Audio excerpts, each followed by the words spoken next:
Hi friends, ഈ കാണുന്നതാണ് fan.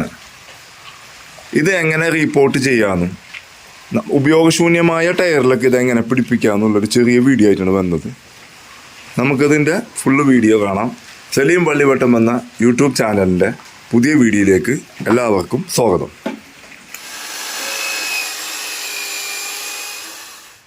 ഉപയോഗശൂന്യമായ ടയറിൽ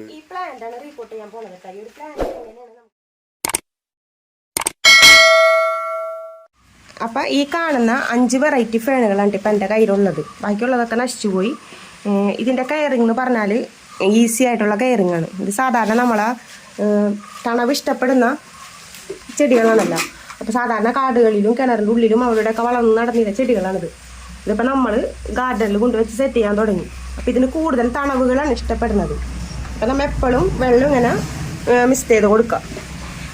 എല്ലാന്നുണ്ടെന്നുണ്ടെങ്കിൽ കണ്ട ഇങ്ങനെ കരിഞ്ഞ് വരും. വെള്ളം കുറയുമ്പോഴാണ് ഇതിൻ്റെ ഇല കരിഞ്ഞ് ഇങ്ങനെ വന്നുകൊണ്ടിരിക്കുന്നത്.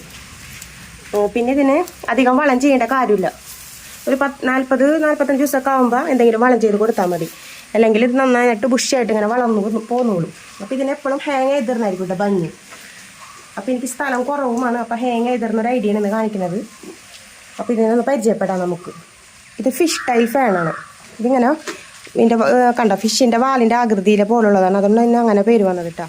പിന്നെ ഈ കാണുന്നത് ലെമൺ ബട്ടൺ ഫാനാണ്. പിന്നെ ഈ കാണുന്നത് cotton candy fan, Boston fan. ഇത് ബോസ്റ്റൺ ഫാൻ. പിന്നെ ഇത് ശരിക്കുള്ള പേര് എനിക്കറിയില്ല കേട്ടോ. ഇത് പീക്കോക്ക് ഫാനാണെന്ന് തോന്നുന്നുണ്ട്. അതിൻ്റെ ഒരു ഇതിൽ പെട്ട വിലയാണ് എനിക്ക് തോന്നുന്നത് കണ്ടിട്ട്. പീക്കോക്ക് ഫാനിൻ്റെ വർഗ്ഗത്തിൽ പെട്ടതെന്ന് തോന്നുന്നു. ഈ ഒരു ഫാനും കൂടി ഉണ്ട്. അപ്പോൾ നമുക്കിത് എങ്ങനെയാണ് റീപോർട്ട് ചെയ്യണമെന്ന് നോക്കാം. ഈ പ്ലാന്റാണ് ഞാനിപ്പോൾ ഇന്ന് റീപോർട്ട് ചെയ്യാൻ പോണത് കേട്ടോ. അപ്പം ഈ പോട്ടിലേക്കാണ് റീപോർട്ട് ചെയ്യണത്. അപ്പോൾ ഇത് നന്നായിട്ട് ബുഷായിട്ട് വളരുന്നതിൻ്റെ പേരിൽ ഞാനിപ്പോൾ ഇത്രയും വലിയൊരു പോട്ടാണ് എടുത്തിരിക്കുന്നത്. അപ്പോൾ നമുക്ക് അതിനാവശ്യമുള്ള സാധനങ്ങൾ എന്താണെന്ന് നോക്കാം. അപ്പോൾ ഇതിലേക്ക് എടുത്തേക്കണത് മണ്ണ്. ഇത് ട്രീറ്റ് ചെയ്ത ചകിരിച്ചോറാണ്. അപ്പോൾ ഇതിൽ ചാണകപ്പൊടി സാധനങ്ങളൊക്കെ വന്നിട്ടുണ്ട്. പിന്നെ ഇത് വേപ്പൻ പിണ്ണാക്ക്.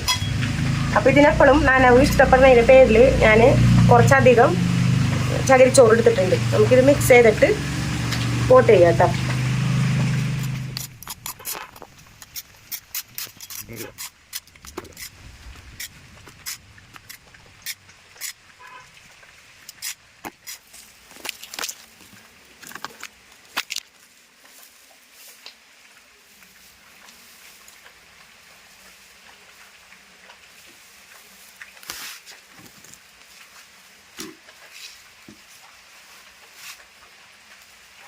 ഇത് നമുക്ക് വൃത്തിയാക്കിയിട്ടൊന്ന് പോട്ട് ചെയ്ത് കൊടുക്കാം കേട്ടോ.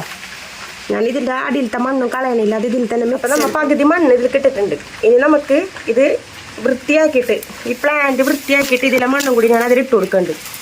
അപ്പോൾ വൃത്തിയാക്കിയിട്ട് ഇറക്കി വെച്ച് കൊടുത്തിട്ട് ബാക്കി മണ്ണ് ഇതിൽ മുകളിൽ ഇട്ട് കൊടുക്കാം കേട്ടോ. വൃത്തിയാക്കാം. എന്നിട്ട് ഈ സൈഡൊക്കെ ഒന്ന് വൃത്തിയാക്കിയിട്ട് വേണം നമുക്കതൊന്ന് വെച്ച് കൊടുക്കാനായി. ഇതിൻ്റെ അടിയിൽ നിന്ന് ബേബി പ്ലാന്റുകളൊക്കെ ഇങ്ങനെ വന്നുണ്ട്. അതൊക്കെ നമുക്ക് വേണമെങ്കിൽ നമുക്ക് വേറെ ചെയ്യാം.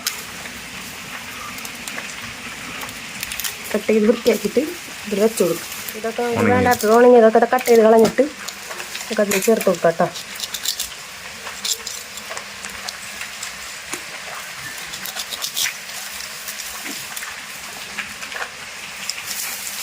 നമ്മൾ പ്ലാന്റ് ചെയ്യുമ്പോഴേ നമ്മൾ എപ്പോഴും ഇറക്കി വെക്കണം. ഇറക്കി വെക്കുമ്പോൾ ഇതിങ്ങനെ ബുഷിയായിട്ട് നിൽക്കുമ്പോൾ കാണാൻ ഭംഗി ഉണ്ടാവുള്ളൂ.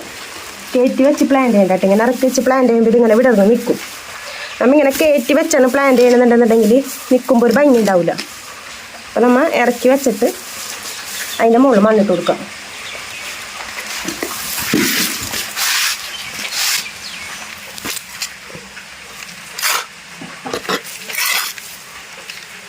പിന്നെ നമുക്ക് ഇതിനെപ്പോഴും വളം ചെയ്യേണ്ട കാര്യമില്ല കേട്ടോ.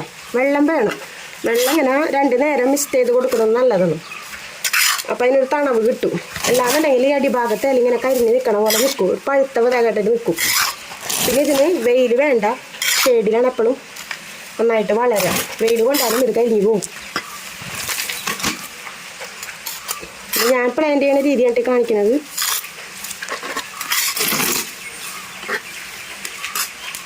നമുക്ക് ഇതിലേക്ക് ഇത് വെള്ളം ഒഴിച്ച് കൊടുക്കാം കേട്ടോ. നമ്മളെ പോട്ടിങ് കഴിഞ്ഞിട്ടുണ്ട്. ഇനി നമുക്കൊരു 40-45 ദിവസം കിട്ടുമ്പോൾ 19 എപ്സം സാൾട്ടും കൊടുക്കണം നല്ലതായിരിക്കും. എപ്സം സാൾട്ട് കൊടുത്താൽ നല്ല ഗ്രീനിഷ് കളർ കിട്ടും.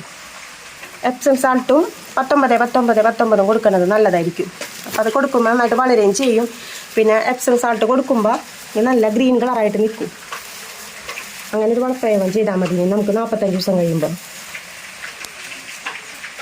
ഞാൻ എടുത്തിരിക്കുന്നത് പഴയ 2 വീലറിൻ്റെ ടയറാണ് കേട്ടോ. പഴയ 2 വീലറിൻ്റെ ടയറൊക്കെ നമുക്ക് ടയറുകളിൽ പോയി കഴിഞ്ഞാൽ 10 രൂപ 15 രൂപ ലെവലിൽ നമുക്ക്, അല്ലെങ്കിൽ 20 രൂപ മാക്സിമം ഒരു 20 രൂപ ഒക്കെ കൊടുത്തു കഴിഞ്ഞാൽ നമുക്ക് ഇതേപോലത്തെ ടയറുകൾ മേടിക്കാൻ കിട്ടും. പഴയ ടയറുകളാണ്. അതെടുത്തിട്ട് നമുക്ക് ഇതുകൊണ്ട് നമുക്കൊരു പൂച്ചെടി ഉണ്ടാക്കാനുള്ളൊരു ഇതാണ്. ഈ ടയർ കൊണ്ടാണ് നമ്മൊരു ഹാങ്ങർ ഉണ്ടാക്കാൻ പോണത് കേട്ടോ. ഈ ടയർ ഇങ്ങനെ പിടിച്ച് നിൽക്കാനുള്ള കണ്ടീഷനിൽ ഒരു 3 ഹോള് നമുക്ക് ഇടണം കേട്ടാ. അപ്പോൾ ആ 3 ഹോൾ ഇടാനായിട്ട് എൻ്റെ കയ്യിൽ ഡ്രിൽ മെഷീൻ ഉണ്ട്. ഹോൾ ഇരിക്കുന്നത് ഈ അളവിലുള്ള മഞ്ഞ കയറാണ് എടുക്കുന്നത് കേട്ടോ. ഇത് നമുക്ക് എങ്ങനെ ഇതിൻ്റെ ഉള്ളിൽ കൂടി കയറ്റിയിടാന്നുള്ളത് നോക്കാം. ആദ്യമായി നമുക്കിതൊരു ഹോളിൽ കയറ്റാം. അത് കഴിഞ്ഞിട്ട് ഇതിൻ്റെ രണ്ടാമത്തതിൻ്റെ ഉള്ളിൽ കൂടി എടുക്കുക. രണ്ടാമത്തതിൻ്റെ ഉള്ളിൽ കൂടി എടുത്ത്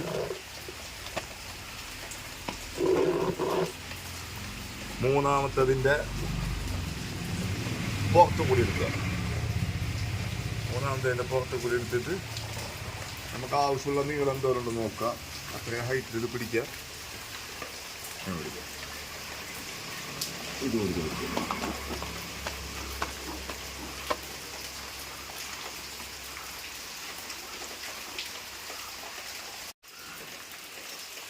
ഇത്രേ ഉള്ളൂ നമ്മളുടെ പരിപാടി കേട്ടോ. പരിപാടിക്ക് എന്നിട്ട് ഇങ്ങോട്ട് വേണമെങ്കിൽ അഡ്ജസ്റ്റ് ചെയ്ത് വെക്കാവുന്നതാണ്.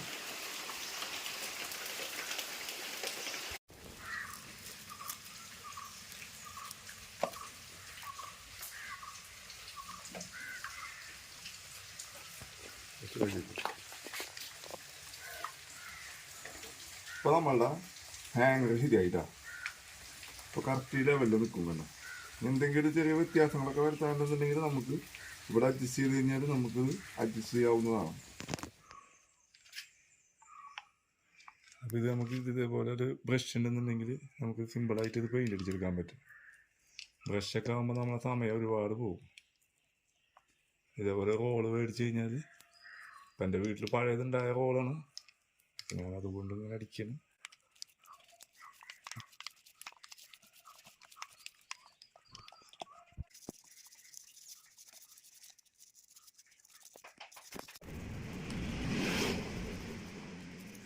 അപ്പോൾ നമ്മൾ ടയർ നമ്മൾ പെയിൻറ്റ് ചെയ്ത് വെച്ചിട്ടുണ്ട് കേട്ടോ. ഇതേപോലെ നമുക്ക് എല്ലാ ടയറും പെയിൻറ്റ് ചെയ്തെടുക്കുക. ഇത് പെയിൻറ്റ് ചെയ്യണമെന്ന് നിർബന്ധമൊന്നുമില്ല. കാരണം നമ്മളിത് ചെടി ഇങ്ങനെ പുറത്തേക്ക് ഇങ്ങനെ നിൽക്കുന്നതിൻ്റെ പേരിൽ പെയിൻറ്റിങ് നിർബന്ധമൊന്നുമില്ല. ടയർ ഇങ്ങനെ ഹോളിട്ടിട്ട് ഇങ്ങനെ ചെയ്താലും മതി. അപ്പോൾ നമ്മൾ പെയിൻറ്റ് ചെയ്ത 4 ടയർ ഇങ്ങനെ സെറ്റ് ചെയ്ത് വെച്ചിട്ടുണ്ട്. നമുക്കിനി ഇതിലേക്ക് നമ്മളുടെ പ്ലാന്റുകൾ ഇറക്കി കൊടുക്കാം കേട്ടോ.